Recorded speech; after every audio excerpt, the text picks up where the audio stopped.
এক কালি জুতো, চপ্পল জুতো, আচ্ছা কি কিনতে হবে, আর আর তো কিছু দরকার নেই, গামছা আর কালি জুতো, একটা স্যান্ডেল কিনছি। আচ্ছা ঠিক আছে, এই সমস্ত কিছু কিনতে হোক, আর কোনো জিনিস কেনা দরকার নেই।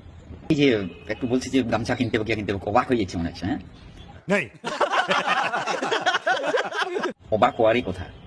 আমাদের বাঁকুড়াতে একটা শপিং মল খুলছে, কিন্তু খুলছে তো সেখানে বলছে নাকি জামা প্যান্ট জাঙ্গিয়া সব ফ্রি দেবে, গেলেই হচ্ছে, উদ্বোধন হচ্ছে।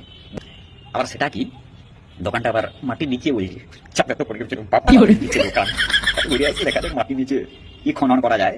তা এই কারণে বলছে যখন সমস্ত কিছু ফ্রিতেই দিবে তাহলে আর পরিয়ে কেনে যাবো সব কিছু। এই কারণে শুধু ভাবছি যে গামছা লিয়েছিল, গামছা শুধু একটা গামছা 30 টাকা দাম পরিয়া চলে যাবো। আজকে তো শুভ উদ্বোধন আছে না, আজকে কবে আর কি, যখন সবাই ফ্রি দিবে তাহলে আমরা বাঙালি যেখানে ফ্রি পাবো ওর সবাই মাস টাকা কামড়ের মাথায়, যেটা শুধু গামছা পরে রাধবাদ করে এমন ছুটি পড়বে চপ্পল উপরে পরে বাপ, সেটা দেখে যদি অবাক না হয়ে যাও তখন আমাকে বলে দেবে গামছাটি পরে